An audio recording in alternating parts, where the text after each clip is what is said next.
series looks to be a tool specifically for faith or community leaders in any background looking to serve a variety of their community. Greetings. Welcome to the Conversations with Faith Leaders on Health. This series looks to be a tool specifically for faith leaders of any background looking to serve a variety of communities through either developing or sustaining an already established health ministry. I am your facilitator, Reverend Krista Forbes, and this series is hosted by Our Health Ministry and was developed in partnership with the Morehouse School of Medicine's COVID-19 National Resiliency Network. Is hosted by Our Health Ministry and was developed in partnership with Morehouse School of Medicine's National COVID-19 Resiliency Network. Our Health Ministry is where faith, health, technology, and community intersect to provide trusted information, tools, and connections that support faith-based organizations. I will look to have conversations with different community leaders who serve a variety of faith interests. Now, today, I will be joined in conversation with Alina Bowie, an organization development professional who is a licensed minister in the Baptist faith tradition. Reverend Bowie is currently pursuing a Doctor of Education degree in Learning, Leadership, and Organization Development at the University of Georgia. Reverend Bowie, how are you today? I am doing well, Reverend Forbes. Thank you so much for having me. No problem. I have really been interested in wanting to have this conversation with you for some time now because you do have this wonderful blend of this organization background, right, as a former accountant, and then also having served for so many years in the church, in the church tradition, the Baptist church tradition. So when you think about getting your start as a church leadership or in that church administration, can you tell us, how did you start there? Sure. So I was pretty much born and raised in the church. My mother used to always joke that I was born on the altar because I always, that church was all that I knew. I was always involved. I had leadership positions since my early teens, and I've been in leadership ever since. So navigating leadership in the church, it became clear to me eventually as I got older that process was important to me, that order was important to me, that doing things in excellence was important to me. And not only came from the ministry that I was a part of at the time in New York, because that leadership was very adamant about doing things in a very particular way. So that was already ingrained in me. But then, of course, as I got into the accounting profession, that's a very detail-oriented profession. So I began to bring those skills that were honed within me to the church environment. So I began my career, particularly in accounting, in the audit and tax kind of area, and I landed in the tax compliance section. Again, most people think you get into accounting because of the numbers, but for me, it wasn't the numbers, it was a compliance section, dealing with policy and procedure and tax law and ensuring that we are in compliance with what it was that we were responsible for. So that kind of drew me in and kind of weaved its way into my leadership as a church leader as well. Wonderful. And yes, from one former accountant to another, we survived the numbers and the Yes. policy, but there is something about that order when you think about in church and in ministry. And what are the greatest needs of any faith organization that is looking to launch or sustain their ministries that you have been able to identify in doing this type of work?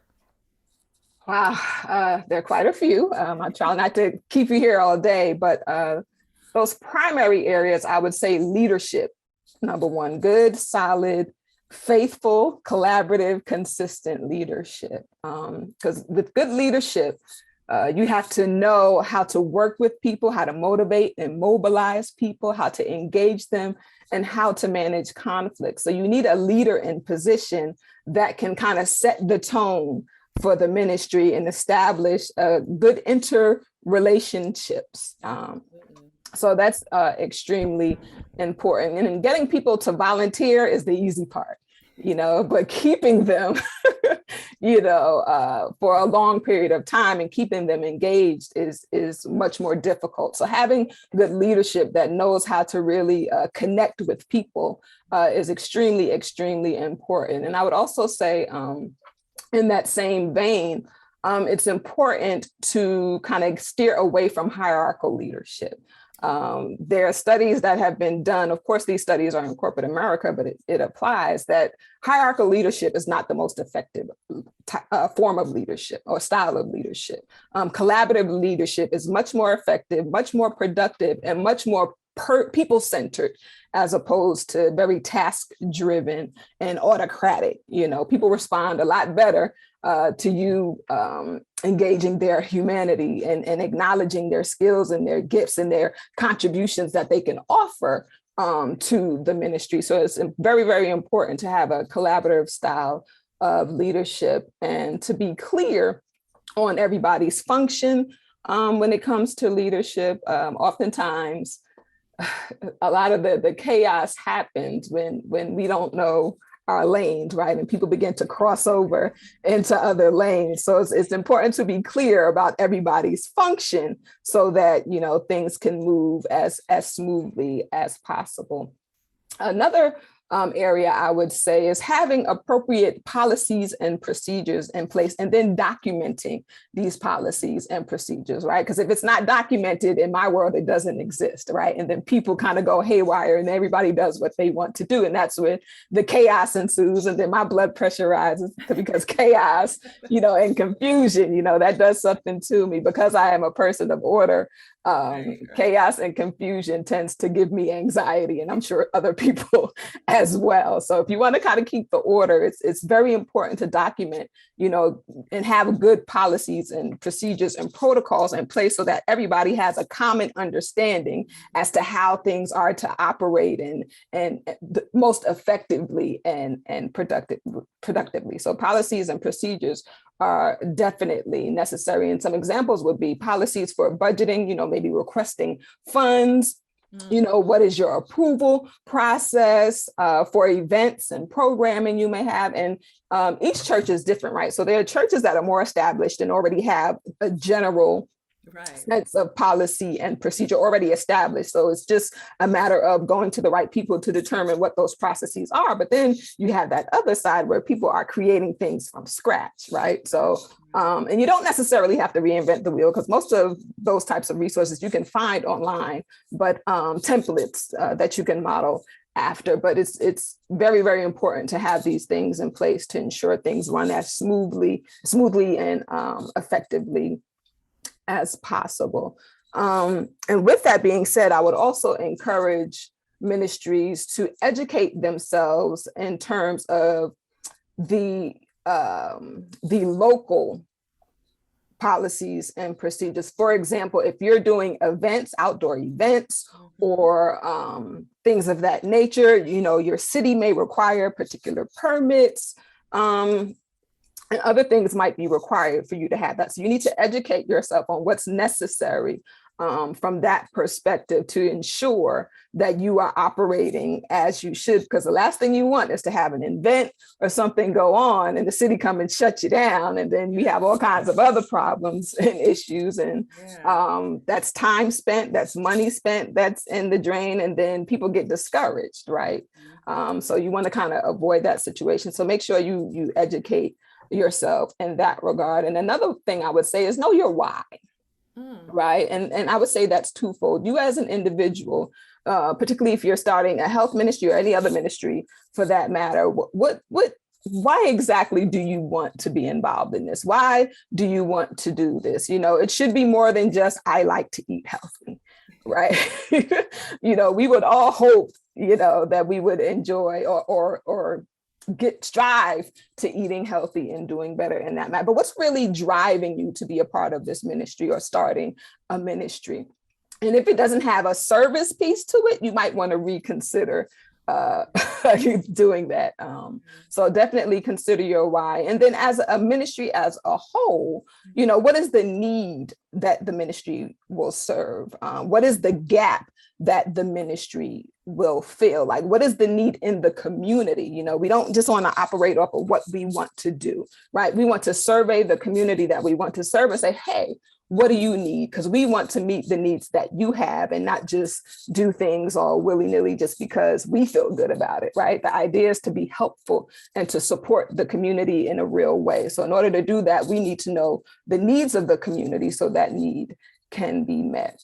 I would also say, set clear goals. It's very important to have clear goals as to what it is that you desire to do with your ministry. And I always like to use the SMART goal tool. So make sure your goals are specific, measurable, achievable, relevant, and time bound. So all that information is online as well. So everyone can go out and find that, but ensure that you are setting SMART goals. And lastly, I would say use what you have and who you have. Right? So each context is different in terms of the human resources they have, the financial resources they have, and other resources that they have access to.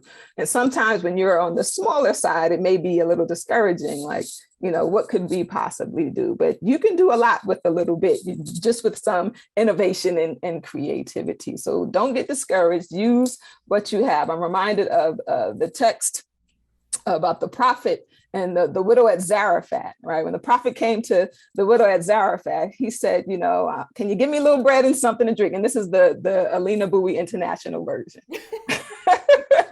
Can you give a brother something to eat and something to drink?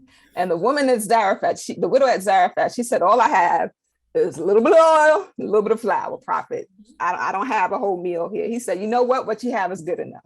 He said, if you give me a little bread, bake me a little bread with what you got, I promise you, God will bless and you will not want anymore. So I encourage those, just use what little you have and you'll be surprised how that little, as you are faithful with it, turns into much. So I'll get off that soapbox now.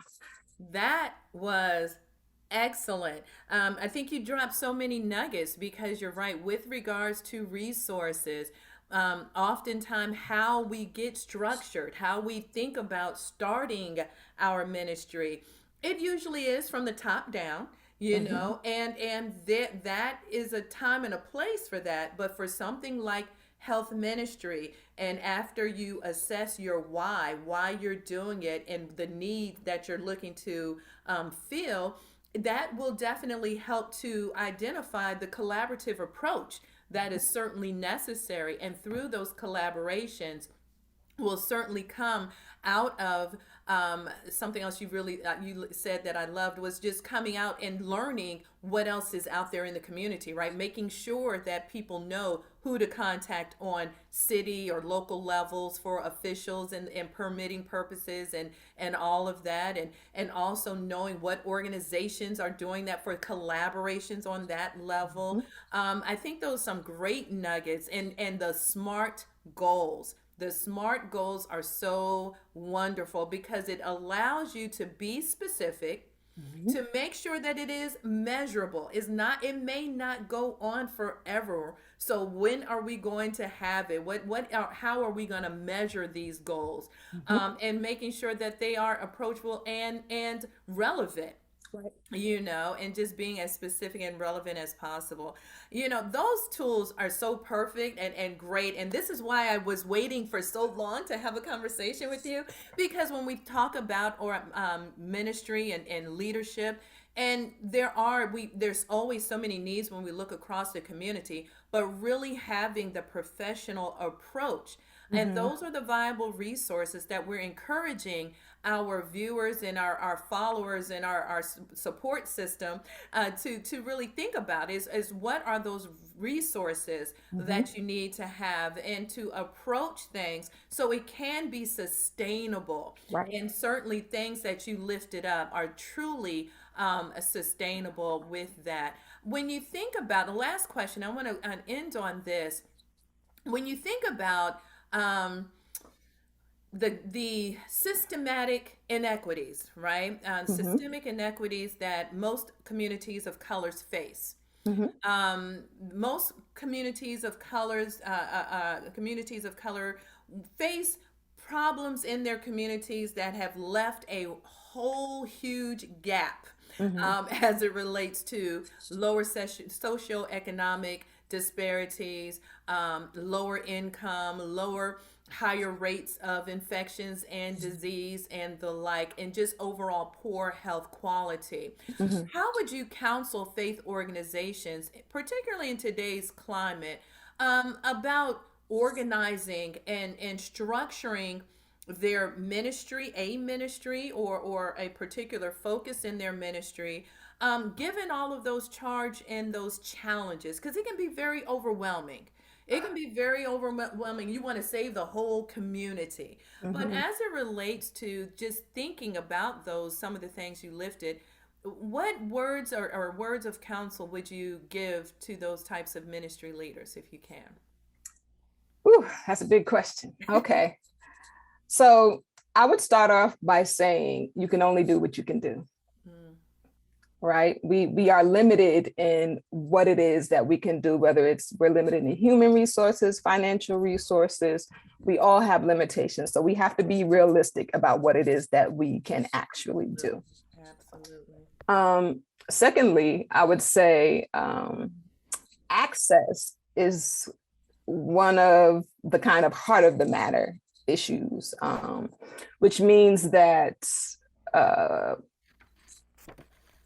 as we are leaning into this virtual world that we are in currently, right? Everything is the digital space. We're doing virtual worship, and we've kind of really mastered in many ways this virtual space.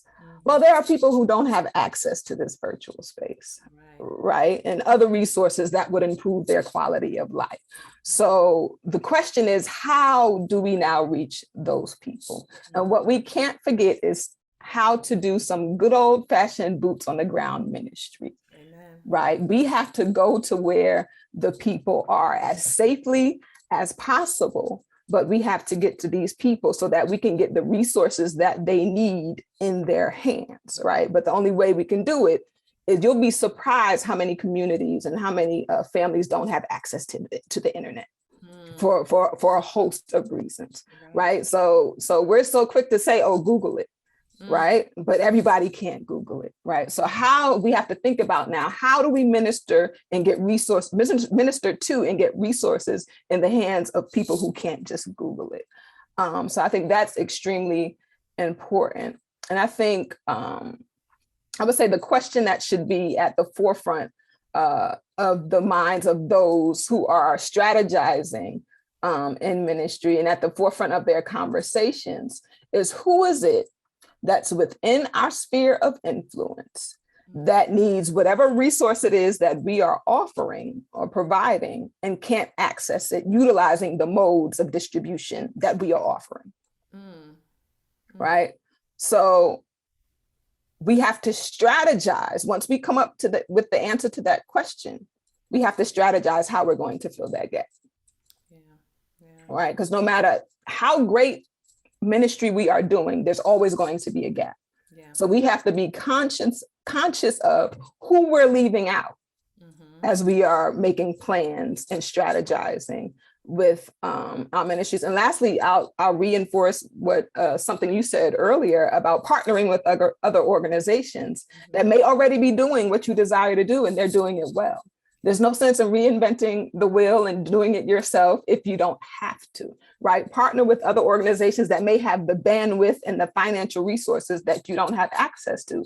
But guess what they need? They need manpower. They need woman power. They need human resources to help them to push the mission and the vision forward. So if you align with other organizational missions, there's nothing wrong with you partnering with them and ministering and together.